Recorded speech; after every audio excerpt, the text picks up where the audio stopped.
Good evening, everybody. Those of you watching us virtually, and we're sorry about the weather. Who knew that there would be a monsoon in Phoenix on October 3rd?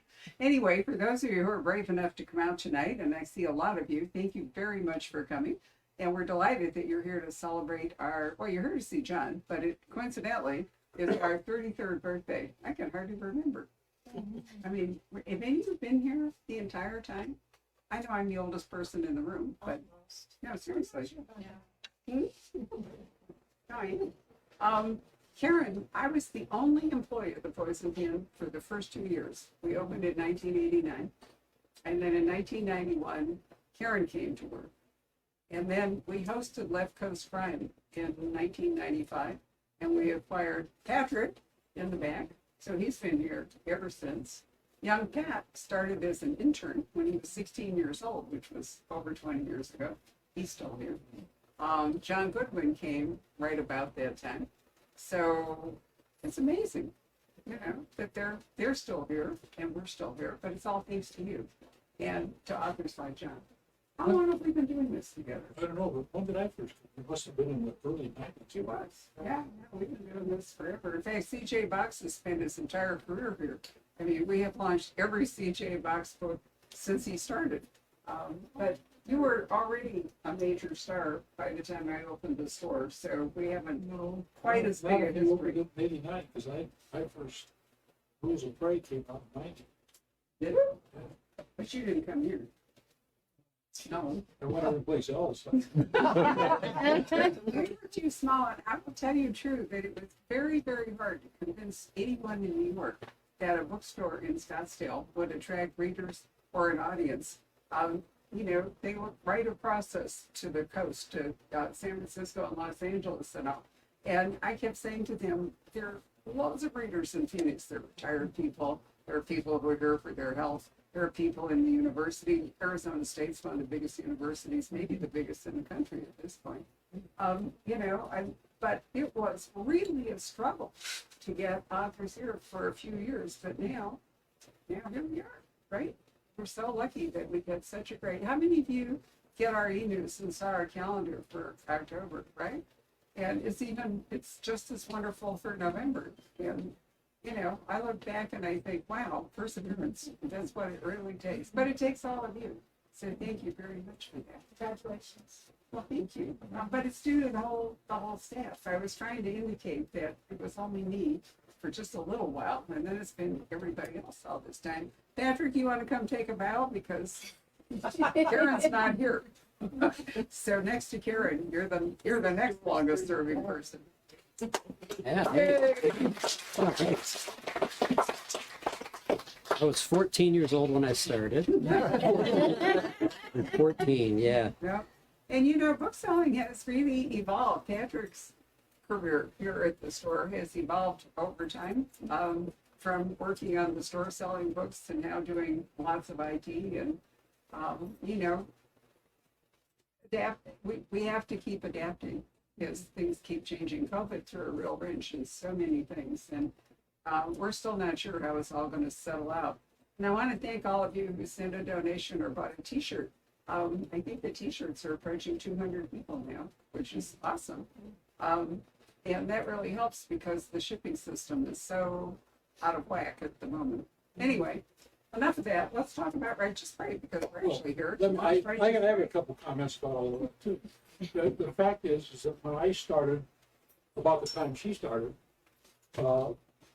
authors were sent all over the country to promote their books because, it was the early days of the internet. When the internet was just barely getting going. It was just no way really to promote the books except to have the authors go out and try to do whatever they can. And the idea was to sell as many books as you can in as short a period as you can, right after the book came out, hoping to boost it on the New York Times bestseller list and the other smaller bestseller lists around the country. And when I first started, I would have a suitcase about the size of a Volkswagen. And because what you would do is you would go to the first store, and you're feeling pretty good at this point. You'd go to the first store and you'd sign books. And then you'd go to the next city. But to get to the next city, you would usually have to get on an airplane at like 7 o'clock in the morning. So that meant you had to get up out of the hotel at 4:30, and then, limo would pick you up at 5, and then take you there. And then when you got to the town that you were going to, like Los Angeles, there'd be a woman there, and it was always, well, with one exception, the guy in Chicago, there was always a woman, and she'd have, kind of high mileage car, and she'd drive like crazy all over town, every bookstore, and she'd just pull up, she'd know where every one of them was. She'd pull up in front of the store, the author would jump out, run in the store, all the books would be piled there, you sign them all, run back up, jump in the car, and she'd take off to the next. So you do that all day, and then at 7 o'clock, you were supposed to do a presentation like this one. And by that time, you're wasted, because, you got up at 4:30 in the morning, and then you're so jacked up by the time you get out of the show that you're supposed to go back to the hotel and sit, because you got to get up at 4:30 the next morning. Because every day you've got to catch that early flight to get there in time to do all the running around. By the time you get 2 weeks into that, you're damn near dead. And you're also towing around a huge suitcase, because in those early days, most authors, they didn't dress like this. I only dressed like this, since I made the bestseller list. When I was trying to impress people, I wore a suit and tie, so I'd have like 4 or 5 suits. I've never seen you here in a suit and tie. Seriously? Well, I don't take you guys seriously. But at any rate, no, I've worn jackets here before. Maybe not jackets. Maybe not Nick. I don't think. I eventually streamlined to golf shirts, jeans, and sport coats, because that looks pretty decent if we're just, talking. But at any rate, by the time, there were times toward, as I was getting older, like in 2000, when we were still doing this stuff, I sat in the airport and cried, because I couldn't, it was 2 weeks, I didn't even know where I was. And, I'm supposed to be nice to people, and you had all these strange things happen. I went to Los Angeles, or no, not to Los Angeles, San Francisco once, and I'd already been on the bestseller list 15 times. The woman had no idea that I was a best-selling author. She dropped me off at the wrong hotel, because it turns out that if you're a best-selling author, you get put in nice hotels. If you're not a best-selling author, you're down in a local rat hole. And I spent a lot of time in rat holes, and that was the way it went. And then all of a sudden it just stopped because of the internet. Because the internet is so much more effective than promoting books. Amazon came along, so much more effective. So everybody, and now we've got, what's the name of the woman on the bestseller list? Hoover? Colleen Hoover, a TikTok star. Colleen Hoover's got 4 books in the top 10 on the New York Times bestseller list, because she's a TikTok star. I barely know what TikTok is. I knew that I called up YouTube. This is something else I want to address. I called up YouTube, and here are 10 like TikToks things up in front of me, okay? And it's these young women doing TikTok dances. And so I click on one, and it's 15 seconds long. Mm-hmm. They do a dance like this, and then it just stops. Well, what's that? And this woman is a TikTok star, and she's got 4 books in the New York Times bestsellers. It's fine with me. Anything you do, if you're a writer, you're okay with it.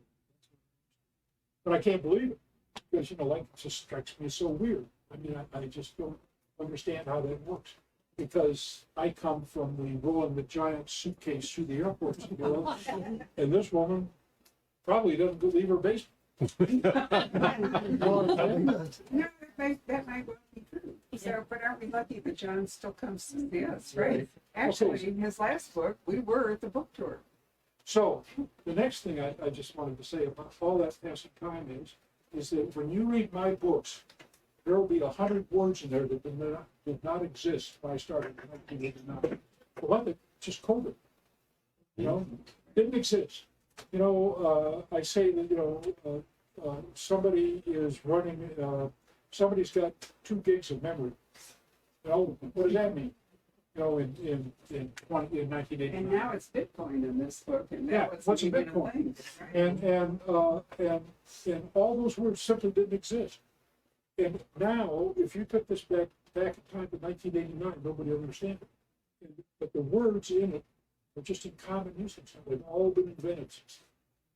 I mean, this is really a revolutionary time when it comes to language and stuff. I just hope it does. I hope the language doesn't go away completely, and that all information on like astrophysics starts getting relayed through TikTok videos, 19 seconds at a time of astrophysics.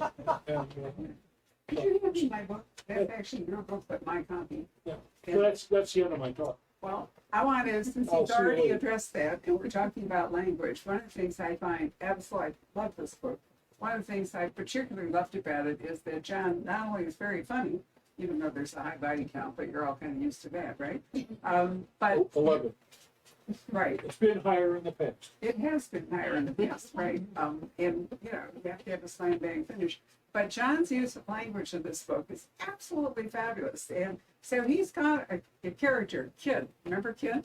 So he's an IT guy here with Virgil and Lucas. And they need him to stop the cameras in the house they're going to break into, which they're clearly not supposed to. But so while they're talking to Kid, he's chomping on celery. And I love this. Here's the last line of this section. I'll get back to you, Kid said. There was the final celeric crunch. And he hung up. Yeah, I mean, you could read a lot of authors, and how many of them are ever going to talk about a celeric crunch? The one I got hassled about last time was I described the bar as being clitoral pink. Oh, What can you say? I mean, that's what color It's gonna be taken, right? What? So I love the thing. Ban books. They want to ban books so that nobody gets any sex education, but they don't want to sell contraceptions or abort. I can't see where it's all going, but anyway, we'll get Well, that. going back. There are also abbreviations that when you're talking about ICE, capital ICE, but we would have thought that was in fact the stuff that comes out of your freezer, right? So it's not just words. Well, that is a word now, but it's an abbreviation word. So you've adapted to it, but Actually, ICE has got like 3 definitions that didn't exist. Like it's a drug, and it's like this group of banditos or group of federal banditos down on the border, and what else? the people that are And ice cubes. right, regular ICE. Yep. So anyway, Righteous Prey, Virgil and Lucas are together. Now they've been briefly together, right, in other books, but here they actually get to be a team. So, well, your story. Why don't you tell them how it sets up? Or if you've forgotten, I'll do it. But I hope that you actually remember this one. I mean, you want me to tell how the book starts? I do. Okay, a bunch of really rich people who made their money in Bitcoin have gotten bored, and they decide they start killing assholes. And I pardon me for using the word, but that's their word.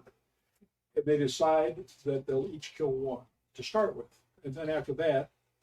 But the thing is that they can't just let it go at that of killing these people. They have got to publicize them. So before, as each killing takes place, there's a press release, in which they describe what they did and why.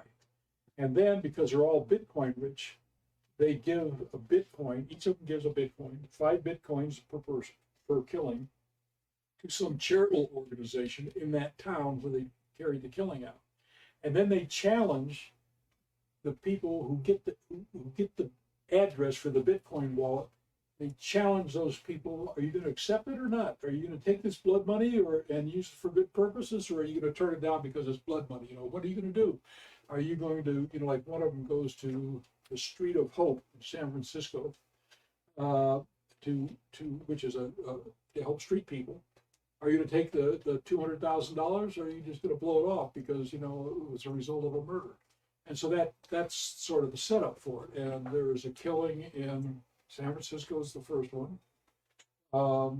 The second one is in Houston, although the woman who carries out the second one lives in New Orleans. The third one is in Minneapolis, St. Paul. Fourth one is in Cleveland, and the fifth one is New York, is in Long Island, actually. And that's what the plan is at any rate. And what happens is, because it's an interstate thing, the FBI gets involved with it, and because The third was in Minnesota, where the book actually starts. The other ones are just kind of a setup thing. Davenport gets involved, and then one of Davenport's longtime friends, it goes back probably 15 years in my book series, is now a deputy director of the FBI, and he drags Davenport into it, and Davenport drags in Virgil, much to their later regret, I have to say. So that's the setup for the book. Well, I mean, I think it's sort of a worthy endeavor, to cleanse the gene pool, so to speak, the way they're doing it. I love the way that the Bitcoin thing that they're paying, it's almost like doing carbon offsets, I mean, it really struck me, you eliminate this guy and then, you create money to help people. And also, John has learned something, because when he wrote Virgil Flowers, do you remember the one about the religion? I'm trying to remember, what was it called? The virgin thing? I'm trying to remember the title. It was Virgil and, oh God, where is it here? Holy Ghost. Holy Ghost. Holy Ghost. Do you remember Holy Ghost? Mhm. All right. So Holy Ghost was set up with a series of killings. And when I read it, I said to John, structurally, I said, you didn't structure this book right. We had a discussion about it. It would have been better. It would have been better if an earlier person had been the actual target, not the last person. And John said to me, but if I changed it now, he said I'd have to write a whole lot more, so it's just going to live like it is. But in this one is third. Well done. It's the third. Well, I attribute that to you. That's right. But there was more than one reason for making it the third one. Right. You have to bring, among other things, Yes. Lucas and Virgil into this whole. And we have to have, it has to be important enough to get them involved. Right. Right from the start. So that's why. If it had been the first one, it wouldn't have been as attention grabbing, Right. whatever it is. So the third one. And if you haven't been to the Twin Cities, because John lived there for such a long time, there's a lot of great travel around the Twin Cities, local geography, it feels. And so Lucas, who's been like all over the country since you made him a U.S. Marshal, is he home just kind of resting? Why is he in the Twin Cities? Because, you've sent him to Florida and New Orleans and Washington. Well, that's where he lives. Oh, I So, know, yeah. but that's my point. Why is he home just kind of? I think in the next book he may be either in northern Minnesota or in northern Wisconsin. And I don't think Virgil's going to be in it, but I'm not sure yet. I'm not even sure I'm going to write it yet, but I mean, I think that looks like where it's headed. But when you made Lucas a U.S. Marshal, that's just the air conditioning. It's not the roof blowing I off. thought I could hear rain. No, it's the I air once, in the early days, when I was dragging that Volkswagen size bag around, I once had 2 readings intercepted by the same tornado. Oh my God. One, there was a tornado warning. Actually, it wasn't. It developed into a tornado, but it was a line of storms that was coming toward St. Louis, and the thing was, people were saying it's going to blow the roof off this shopping center or something like that, and people were really getting concerned. And I made it out to the airport, and we were like on the last plane out. It landed across the river in Illinois, where the University of Southern Illinois is, whatever town that is. Carbondale. Yeah, Carbondale. Went into Carbondale, and then the tornado came and knocked the lights out. But anyway, All right, so the guy is not a mystery, and it's not a spoiler who the bad guy is in the Twin Cities, because the object is how to catch him, not who is he, but can we do that?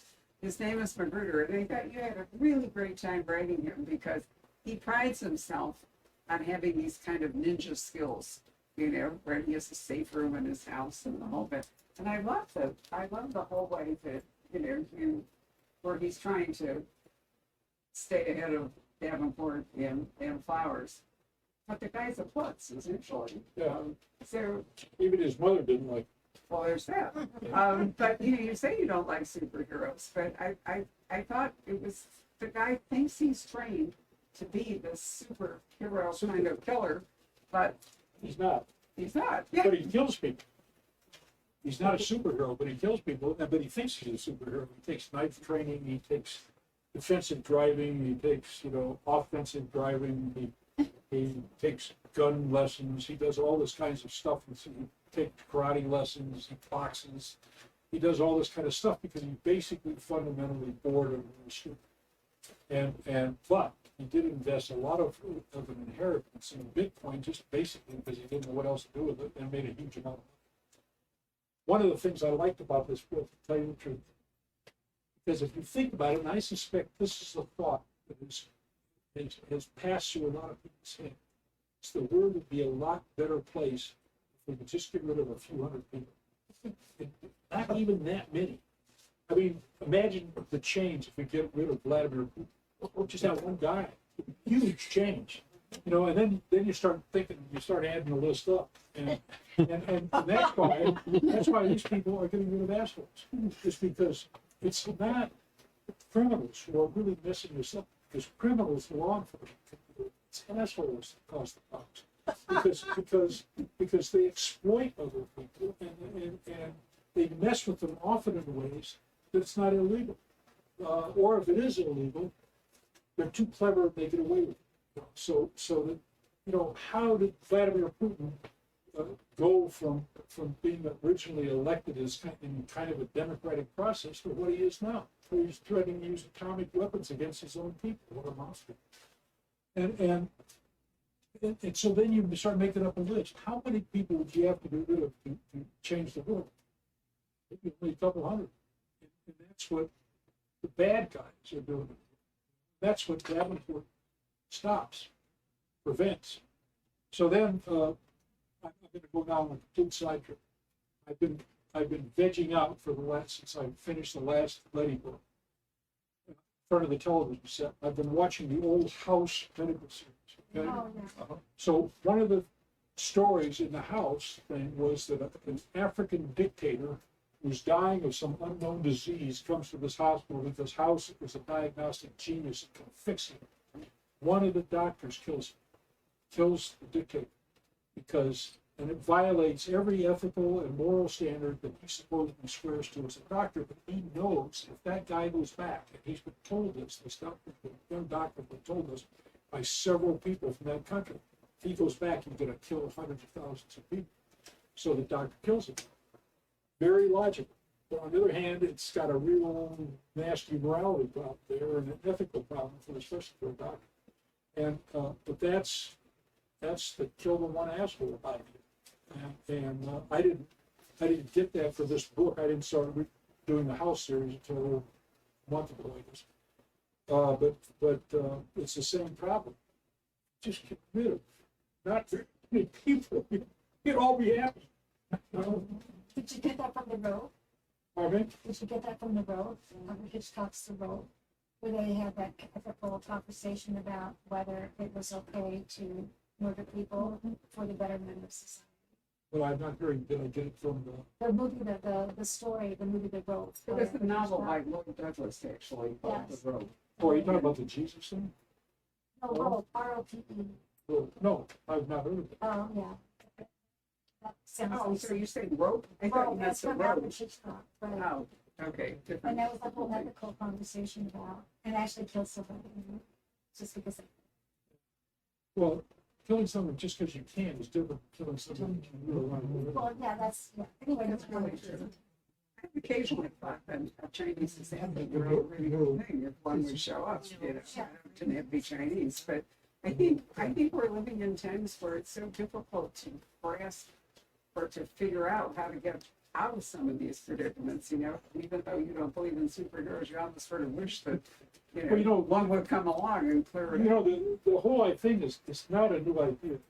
The word assassin comes from a Middle Eastern Arabic cult called the Hashashin, who took hashish, dope, and then they would go around and kill people. They supposedly worked for an Arabic leader called the Old Man of the Mountain, who would send his assassins out to kill people that needed assholes, who needed to be killed.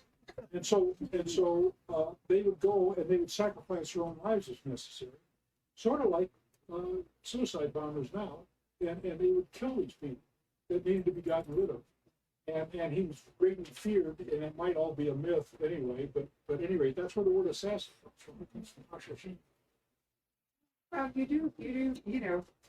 do have a problem here in that the people who are getting killed are all people that the world is better without. But on the other hand, it's not okay, for unauthorized people to do it. So, It's not okay for authorized people to do it. well, there's that. It's the whole question Plato raised forever ago. Who will govern the governors?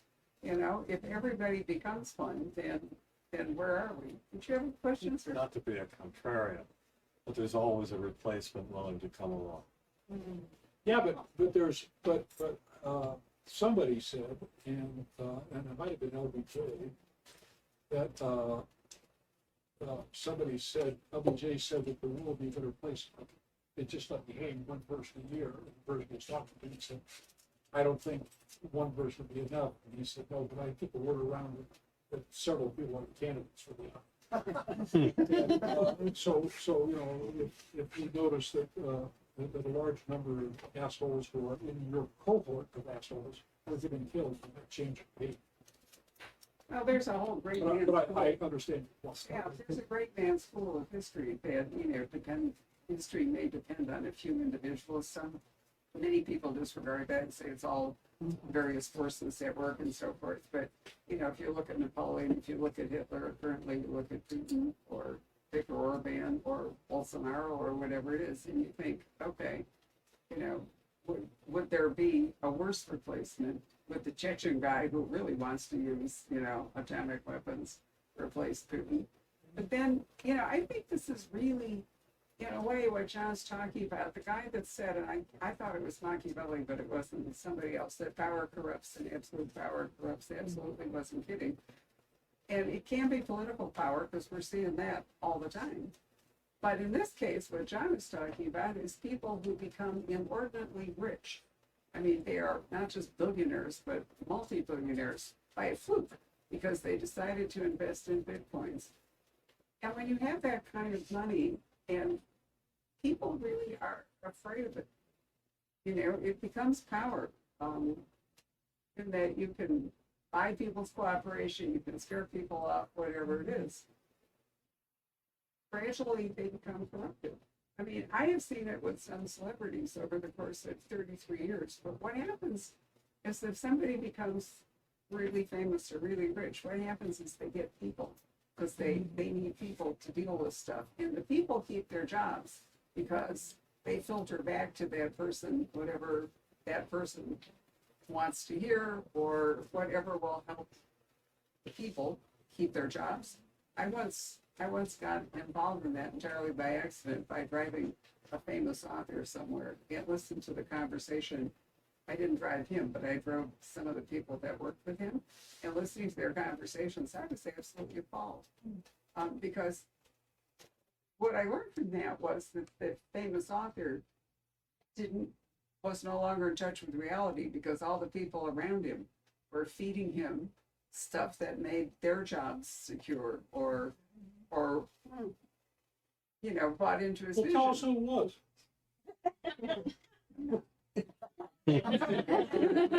But I mean, if you actually look at, It wasn't me. I've never been driven around. I'll drive you next time, right? Seriously, if you look at Putin, he clearly had terrible advice. He really thought he could just like go into the Ukraine and knock them all over, and and he was living in a bubble, and it's an increasing bubble that he may not be able to find his way out of. But it was because people told him what he wanted to hear, rather than what he needed to hear, and that's sort of what's going on in this book with these guys when they get together. I think there's a real moral lesson there about, That's not what I was going for. no, I know. Going for entertainment, I understand that. But nonetheless, when you read it, you really do recognize, you keep saying, the guy was so rich, now he's poor. That's a terrible thing to be. That's an awful place to be. If you are so bored, you have to start thinking about killing people, because it's going to be a way to relieve your boredom, But it's an interesting design. You raise a lot of questions in it that I'm not sure you actually intended to do, but it's just working out that way. Right? Yep. Because you just wrote it to have fun. Well, no, I mean, and there are other reasons to write it, but I mean, like, among other things, well, I mean, I try to vary the kind of stuff that I write, and this was a little bit different than a lot of the other stuff that I've written in the last 20 years. So, I've written books in which the bad guy gets away and the bad guy's really bad, but still escapes, and a couple of occasions a bad woman, so. You write so many serial killer books, and you write so many, wife kills husband or vice versa books, and you do, well, I did a couple of books about, people who just murdered people, went on the run and had to be chased down, and so then you start to branch out. Ocean Prey was kind of a different branch of that because it brought Lucas and Davenport together. But the first time I'm talking about the mafia, and I've never talked about the mafia. By the way, well, no, I'm not going to.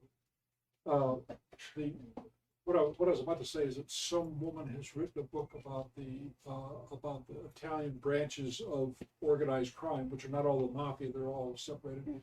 Apparently, it's a pretty great book. It was reviewed in the New York Times, a true history going back to the early 1900s, I believe.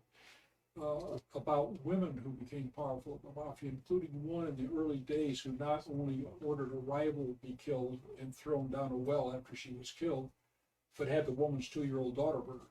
And so, I mean, there's some really rough stuff out there that's real, and I've done a lot of that, but it seems like when you start looking at true crime, that there's a lot more that you could actually write about. I mean, when I read that, I thought, boy, that's pretty severe. Killing a 2-year-old. I mean, deliberately, not by accident. Oh, there's a lot of true crime. It's one of those things that is surging up in popularity, and part of that is podcasts. I'm old enough to remember radio. Remember when we used to listen to the radio, and there was all this wonderful drama and suspense, and it was an entirely different experience than watching it. I mean, it's completely different than television. And now podcasts are coming back, and we're getting, it's basically radio all over again. I find it fascinating. Well, television's half advertising. Well, it depends on what you're watching, but Doesn't I mean, which of the No, you're right. 250 It is. streaming services really there is. are, right? But the thing about the main difference between podcast and radio and television and newspapers, as far as that goes, is that those all had a central control, and podcasts are everywhere. They're everyone. It doesn't make any difference how stupid, ignorant, or smart and thoughtful you are. You can have a podcast. Doesn't make any difference. I mean, I watch podcasts on musky fishing, and You mean you probably listen to them? one of the stupidest sports ever invented. And God help me, I watch YouTube videos on golf. I mean, there really isn't any coming back from that.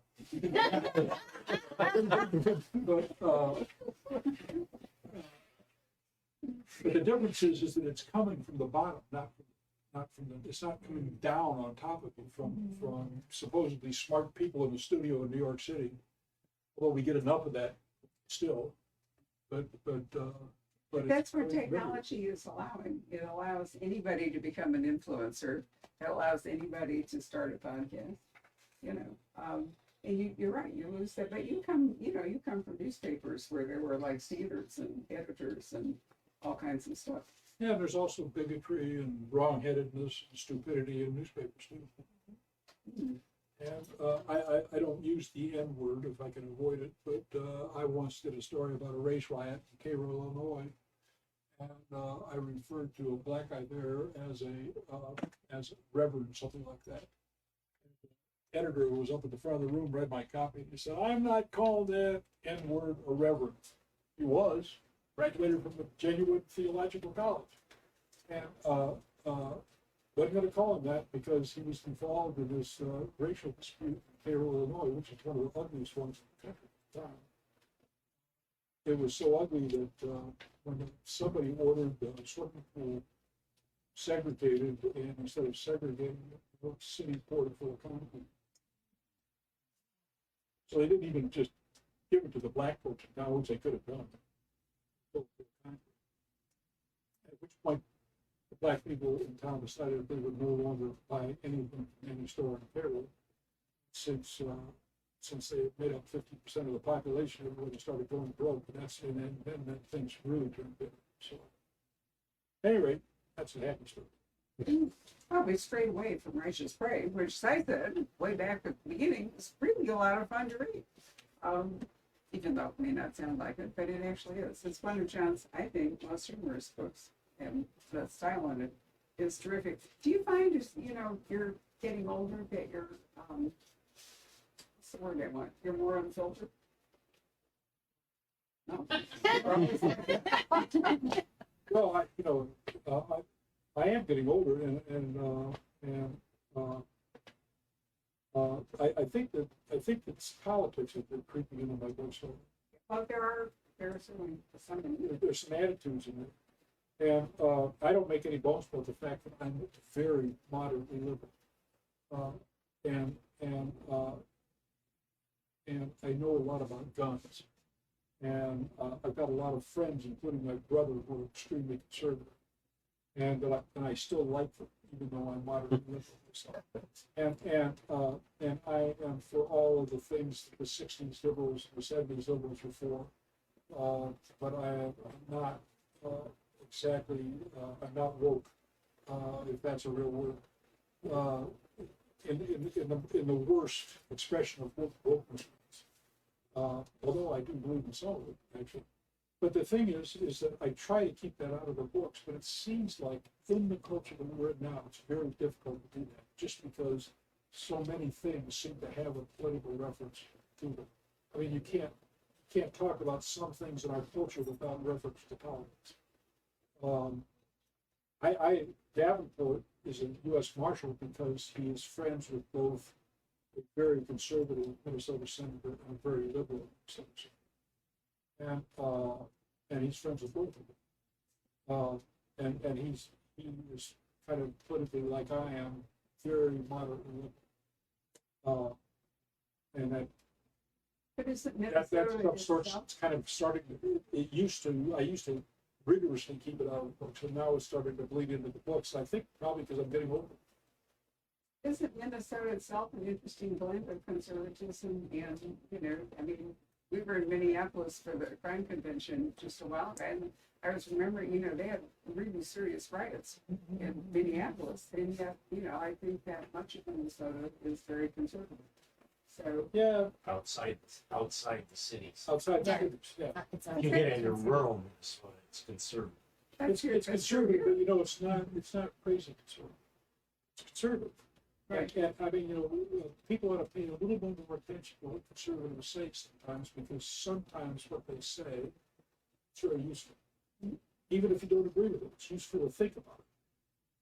Because that's segregating off the crazies, the nut jobs, because we've got enough nut jobs without, but Minnesota is like that, yes. And you see a lot of people conflicted between, I mean, like people who are pro-choice, and at the same time, they've got guns. So like farm people like that, who in some ways are quite liberal, and in other ways, they hunt, they fish, and they do all that kind of stuff like I do, and a lot of people who are liberals wouldn't do that. There's kind of an interesting cultural thing. Like, how many people here come from basically smaller towns and things? And the thing is that what I'm finding is that when I try to work out these books and I'm talking about different groups of people, is that we really live in a couple of different cultures. They're very different from each other, and that's one of the reasons, that's one of the parts of the problem of the split of the country, is that if you live in New York City, or Phoenix, or San Diego, or Los Angeles, you are dependent on your neighbor behaving, your neighbor doing certain things in a certain way, If you live in an apartment building, you've got to be cooperative.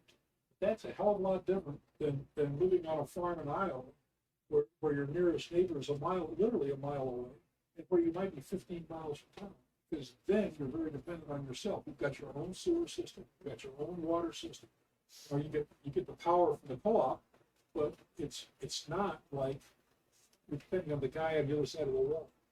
And so you come from these different cultures. People in the country understand that you might have to have a gun. People in New York City think if you have a gun in the house, you're probably going to kill somebody whether you're crazy.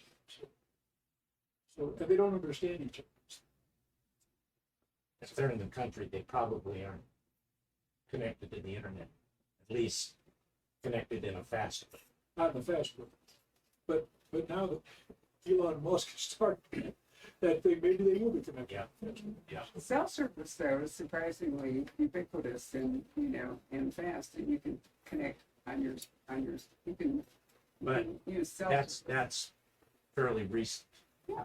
I mean, a lot of rural people haven't had the opportunity to have Facebook in front of them or TikTok, like you say, or this, and whether it's good or bad, that gets into your ecosystem, and it Right. either warps your mind or it opens up your. Well, one of the problems though is that people they don't try to open their mind, they look for other people who are like them. So that you wind up with big groups of people who are all alike. And now, according to the newspapers are reading stuff, a lot of the country is sort of splitting apart, and people, like people from Wyoming would move to Texas, but people from New York would never move to Texas. People from Texas move to Wyoming, but they're not going to move to New York City. They're afraid of it. So you have, you just have that kind of spirit. That's fun to play with, by the way, when you're writing novels, and it's interesting to play with. I think too that you've got a whole different mentality too. I mean, people on the coast see that as what America is, and they even have names for they fly over the Rust Belt or whatever they, Right. And I think that it's becoming more and more pronounced. Well, not only is it pronounced, I work for a newspaper for having it. And the thing is, if you read the New York Times, and I read the New York Times almost every day, along with the Wall Street Journal, Washington Post. If you read a story about white people in the Middle West, it's probably going to be about addicts, meth or heroin or different opiates. People in the Rust Belt suffering, all that kind of stuff. My brother lives in a town of 500 people in Iowa, and he's happy. And he knows all these neighbors. Goes into Waterloo when he has to, all that kind of stuff. He's happy out there. And the thing is that I don't think that basically editors, the New York Times, if they're not from New York, if they come from the Middle West or something, fled the Middle West to get to New York, and so they don't like it back. And they have no idea what's going on in the middle of it. And I don't think Washington Post is a little different, but Washington Post is very oriented toward politics, and so it talks to a lot of people, politicians. But it's a strange situation, but it's kind of ripe with the ability, with the possibilities of writing novels.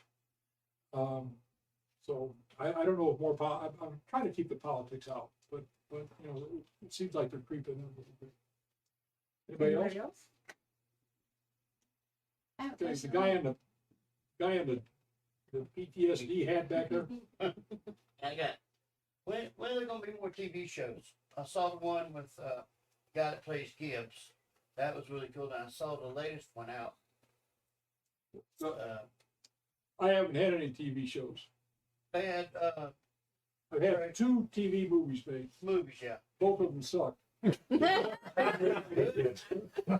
Especially when he goes word for word out of the book when a woman's chasing him with a car. He's standing there, it's like, Yeah, that's not in my book. okay. The movies I don't have anything to do with. The rights of the movies are owned by some people out in Hollywood. I don't even talk to them. I don't want to talk to them. You know, they're just no damn good. So that's what that is. Anybody else? Yeah, this lady. Barbara mentioned that she thinks this is one of your more humorous novels. What do you like most about it? I mean, do you like that it's funny or that it's very modern with the Bitcoin? Like, what do you especially enjoy about this novel? What do you like best about Righteous Break? Just the basic idea, I guess, of people killing these assholes. I apologize for that, but there isn't any word. There's no English word that describes exactly, other than that, exactly what these people are, and everybody knows who we're talking about. Depending on what your political complexion are, you may add or subtract some, but basically, the group is the same. And maybe that's the thing that'll eventually pull us all together. We'll put those. Who was the guy that wrote the early space? Really kind of far out science fiction. I think the guy was the guy who's the answer to everything was 42. Oh, Adams. Yeah, Adams. Douglas Adams. The Douglas Adams. Hitchhiker's Guide. That's right, Hitchhiker's Guide. One of the things that happened in one of the Douglas Adams books or in a movie is that they found this spaceship out there that was fleeing, and this might have been in a movie, it was fleeing Earth. And all these people thought they had avoided a calamity, but there was no calamity. The people of Earth, but all the people that were causing all the trouble on the spaceship, they were avoiding calamity, and they all left. And it's like everybody else remained behind celebrating because they were gone. That's what you do with Putin, and put him on a spaceship, get rid of What a him. really good idea. So one of the things that I found really interesting in the book that we haven't talked about is, let's say you've got these five people who unite over the fact that they have loads of money and they want to get rid of assholes and all. But a real question is, can a group like that hold together? Or are they, what is the glue that holds them together? And if the glue begins to fray, well, they turn on each other, which I think is a really, important part of this book, which we haven't really talked about, which we're not going to carry on because that's part of the point of the book. But I do think it's a really interesting question. If you bring a group of people together who are going to act outside societal norm or whatever you want to call it, basically they're going to kill people, are they going to remain cohesive, or are they going to split apart It's in the face of? So I thought that was an interesting part to explore too. And, as an author, did you have any sort of like moral quandary here, or, you just wrote the story and let it happen, or? Well, the thing is that people don't really, there's a difference between typing and writing a novel. And so you struggle with all of it, from the setup and how you're going to do everything and how you're going to handle everything, and you also think about your audience. Who am I going to offend by doing this? Say, okay, I don't want to offend my women readers, so you're not going to do X, and the same thing with the male readers, you're not going to do X. With the Letty Davenport books, I think I might offend a lot of women because Letty likes guns. She just always carries one. She's got one. It saved her life on several occasions. But I think a lot of women might not care for a character who really likes guns. I mean, she likes to go out and shoot. She shot a number of people in her life. She's not sorry about it. She's living her life, and all. But all of that involves calculation when you're writing novels. And so you actually calculate that. You sit around and think, are they going to like that? Are they going to dislike it? Who am I going to lose? Who am I going to keep? And I have known some women cops who like guns, and they felt like, guns were sort of an essential part of their life. My wife and I once got a concealed carry permit for New Mexico, not because I wanted to conceal carry, but because I wanted to go through it. I wanted to go through the training, see what people had to do, see what all that kind of stuff. So I went through it, and the instructor was a woman, and she likes guns a lot. She has a lot of guns around her house, and so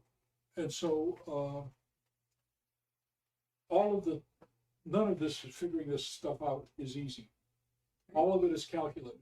None of it's by mistake. Stephen King, who wrote the best book on writing I think it's ever been written, and it's called On Writing, very clever title, has a thing that he talks about. Sometimes he's typing. You know, he gets stuck for something, but he keeps rolling along anyway. And I can pick out when that's happening in Stephen King, because I like his writing a lot. And but I can tell when he's just typing, because he doesn't know exactly where the story's going to go, but he's got a couple of things he can do, so he's typing along, and it winds up not being too integral to the rest of the stuff. But most of it, other than that, is calculation. It's not done by mistake, by accident. I mean, it's stuff. It takes like 4 hours to read a book like this. It takes me like 8 months to write it, and that 8 months is not because I'm typing slow, it's because I gotta think about it, goddamn page. So, yes. Who's your favorite bad guy in all of your books? Clara Rankford's a woman. Oh, And a lot of people like her, because she was a person who was made bad by the culture. And not only that, she's a challenge for Davenport, and Davenport winds up getting her shot in the back, essentially, with a rifle by a sniper. He sets her up, and she doesn't see it coming, and he kills her. And I regret that to this day, because I would have liked to have had her at least a couple more books. I remonstrated with John about that. I was really pissed when he killed her. Because she was a bad person, but she was contract killer, but she. You create really great bad people. How do you go about that? You know, one of the interesting things in this book is that I have two characters that you will find are very similar, too similar, really. One of them is the radio broadcaster at the end of the book, and the other one is the guy who had the party that Davenport winds up figuring some stuff out. Okay, so, but they're the same character, and I didn't realize that until the book was done. I'm thinking that I had to write a book full of those characters, because these are the guys who think they're really out there, and they're really kind of smart, and they're really kind of hustling around everything, but they're really just kind of greedy and stupid. But they're not just stupid. They're actually they're amoral. They're greedy and amoral, and they're smart enough to actually exploit that. So that you know, like the radio broadcaster in this one, who was one of the targets. I won't tell you more than that, but he's one of the targets that we're looking for. He sells all kinds of terrible crap on the radio program, and he knows it's terrible crap, but he just wants the money, and he's very cheerful about it. And he's just kind of, you know, slap him on the back, you know, kind of a bullshitter. He does all this, and I like those kinds of characters.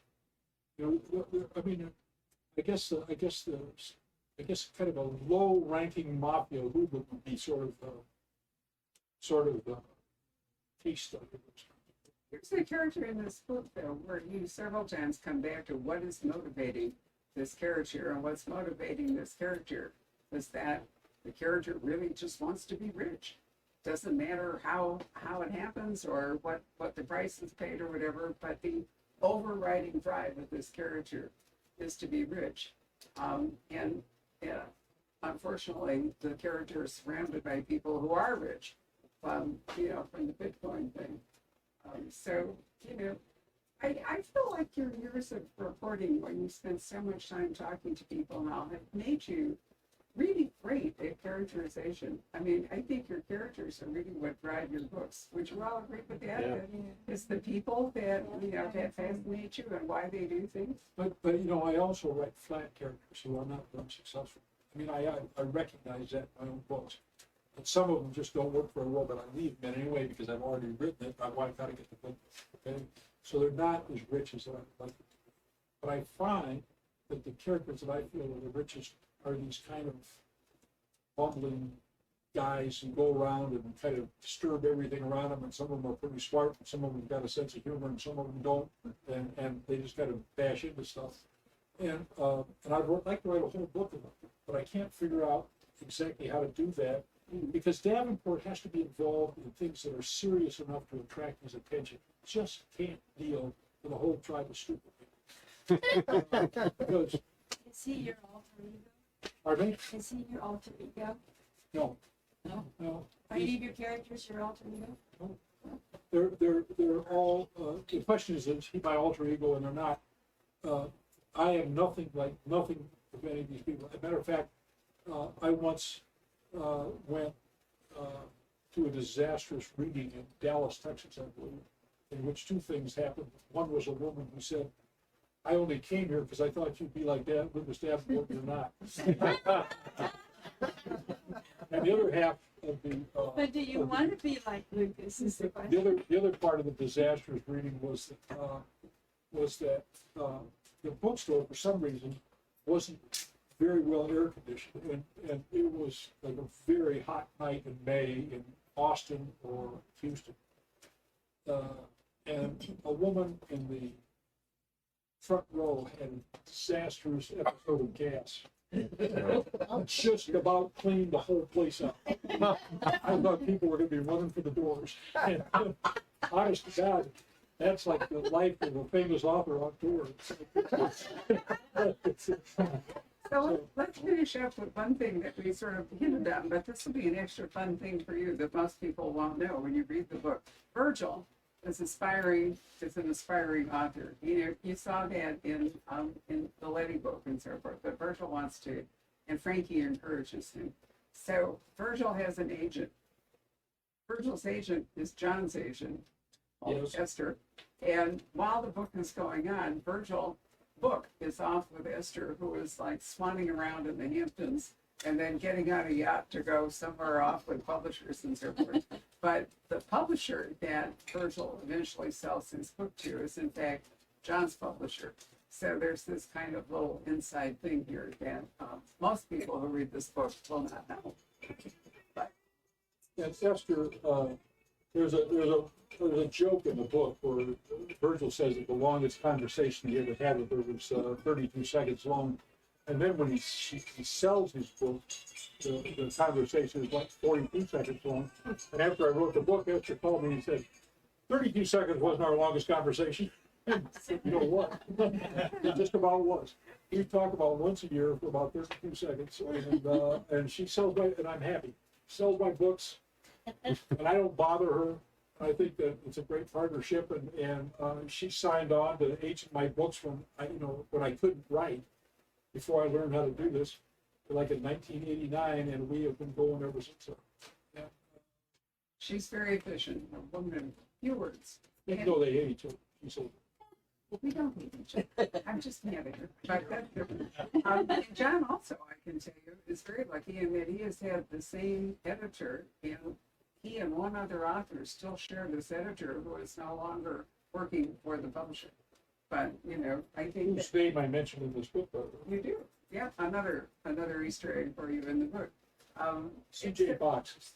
CJ, who also appears in the book, John actually mentioned several others. He and John shared this one editor, very distinguished editor, who retired. With Carl Hyas, too. Yeah, In the early days. he did, right. And he retired sort of out of the blue one day. You know, surprising us all. But anyway, so do you feel like having the same editor has achieved some continuity in the course of your writing? Well, it's just that we're very congenial, and he tells me what he thinks, and he knows more about thriller novels than anybody on the face of it. And But there's a consistency in still having the same person, isn't it? yeah, there is, and because because I got lucky so many times to become a best-selling author. Because becoming a best-selling author takes a lot of work, but there's also an element of luck that you just can't buy. And the first publicist I had somehow talked to somebody at the Wall Street Journal, my very first on Rules of Prey, and they gave me a terrific review. And that terrific review almost on my first on Rules of Prey hardcover almost got me to the bestseller list. So then the publishing company was making this calculation like maybe we've got something going here, and they put out a big buttload of paperbacks and it made the bestseller list. Okay, it's a big deal. But without that, review, that might not have ever happened. And all along the way, I've been lucky. And so I've been lucky with my publishers. I've been lucky with Neil. I was lucky with Esther. And you put all those things together and you wind up being a bestseller. Those things don't happen when all of a sudden you're selling 3,000 copies a year and you're making, $800. So, which I still do, by the way. I've got a Hungarian contract, I think, that paid me $600. $600, and then I think the Hungarian government takes 20% for taxes, and then the agent in Britain, because I share it with the one here, take another 20%. And so now I'm down to whatever 60% of 600 is. So when you go to Budapest, you can have coffee, 360. right? The guy's actually taken me there and toured me with Hungarian publisher.